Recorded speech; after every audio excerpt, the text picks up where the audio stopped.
પર 1 ઈસવીસન 1453માં કયા શહેરના પતન બાદ યુરોપિયન પ્રજા માટે ભારત આવવાનો જળમાર્ગ શોધવાની જરૂરિયાત ઊભી થઈ? તો કોન્સ્ટેન્ટિનોપલના પતન બાદ થઈ હતી, કારણ કે ભારત અને યુરોપ વચ્ચેનો જે વેપાર હતો એ બંધ થઈ ગયો હતો. તુર્ક મુસલમાનોએ ઇસ્તંબુલ જે શહેર છે એ એને જીતી લીધું હતું.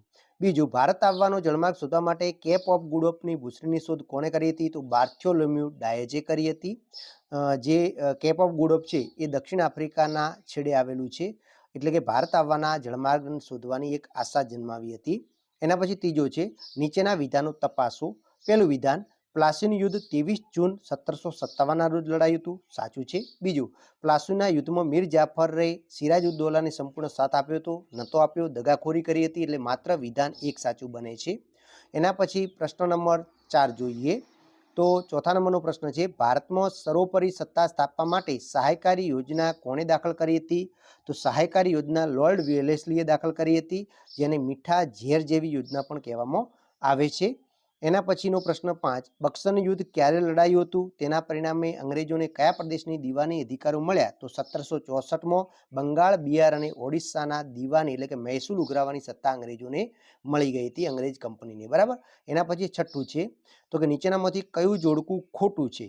તો આની અંદર તમે જુઓ તો સહાયકારી યોજના લોર્ડ કોર્નવોલિસ એ જોડકું ખોટું છે, કારણ કે સહાયકારી યોજના જે છે એ વેલેસ્લીએ અમલમાં મૂકી હતી. એના પછી જોવા જઈએ તો 7મા નંબરનું એમસીક્યુ જોઈએ. તો 7મા નંબરનું એમસીક્યુ છે, ડેલહાઉસીની ખાલસા નીતિ હેઠળ પુત્ર ન હોવાના કારણે કયું રાજ્ય ખાલસા કરવામાં આવ્યું ન હતું? તો એ અવધને કરવામાં આવ્યું ન હતું, બાકીનાને બધાને અપુત્રના કારણે ખાલસા કરવામાં આવ્યા હતા, જ્યારે અવધને ગેરવહીવટના બહાના હેઠળ. ભારતમાં પ્રથમ રેલવે લાઇન કયા શહેરમાં મુંબઈ અને થાણા વચ્ચે નખાઈ હતી? 1853માં નખાઈ હતી. એના પછી વિધાન એ, પ્લાસીનું યુદ્ધ ભારતના ઇતિહાસની મહત્વની ઘટના છે. વિધાન બીજું છે, કારણ આ યુદ્ધ પછી ભારતમાં બ્રિટિશ સત્તાનો પાયો નખાયો. તો બંને વિધાનો સાચા છે અને એની સમજૂતી પણ સાચી છે, એટલે કે ઓપ્શન નંબર એ આવે છે. એના પછી 10મા નંબરનું એમસીક્યુ જોઈએ. તો 10મા નંબરનું એમસીક્યુ છે, બ્રિટિશ શાસન દરમિયાન ભારતમાં સામાજિક સુધારણા ક્ષેત્રે સતી પ્રથા પ્રતિબંધ કાયદો કોણે ઘડ્યો હતો? તો લોર્ડ વિલિયમ બેન્ટિકે ઘડ્યો હતો. રાજારામ મોહન રાયના પ્રયત્નોથી 1829માં આ કાયદો ઘડવામાં આવ્યો હતો. એના પછી 11મું, ઈસ્ટ ઇન્ડિયા કંપનીને ભારતમાં વેપાર કરવાનો પરવાનગો ઇન્ડિયાની કઈ રાણી આપ્યો હતો? તો રાણી એલિઝાબેથે આપ્યો હતો. ઈસવીસન 1600માં ઈસ્ટ ઇન્ડિયા કંપનીની સ્થાપના થઈ હતી અને પૂર્વના દેશો માટે વેપાર કરવાની એને છૂટ આપી હતી. તારીખ 31મી ડિસેમ્બર ઈસવીસન 1600. 12મું, અંગ્રેજોએ ભારતમાં તેમનું પ્રથમ વેપારી મથક તો કે સુરતમાં સ્થાપ્યું હતું. જહાંગીર પાસેથી વેપાર કરવાની પરવાનગી મેળવી હતી અને 1613માં સુરતમાં કોઠી સ્થાપી હતી. 13મા નંબરનું જોઈએ. તો 13મા નંબરનું જે એમસીક્યુ છે, નીચેનામાંથી કયો ક્રમ યુરોપિયન પ્રજા ભારતમાં આગમન માટે સાચો છે? તો પહેલા પોર્ટુગીઝો આવ્યા, પછી ડચ લોકો આવ્યા, પછી અંગ્રેજો આવ્યા અને છેલ્લે ફ્રેન્ચો આવ્યા હતા, એટલે કે આ ક્રમ એકદમ સાચો છે. પછી કર્ણાટક વિગ્રહ કોની વચ્ચે લડાયું હતું? તો અંગ્રેજો અને ફ્રેન્ચ ઈસ્ટ ઇન્ડિયા કંપનીની વચ્ચે લડાયું હતું, જે 3 કર્ણાટક વિગ્રહ લડી ગયા છે, તો ઓપ્શન નંબર એ આવશે.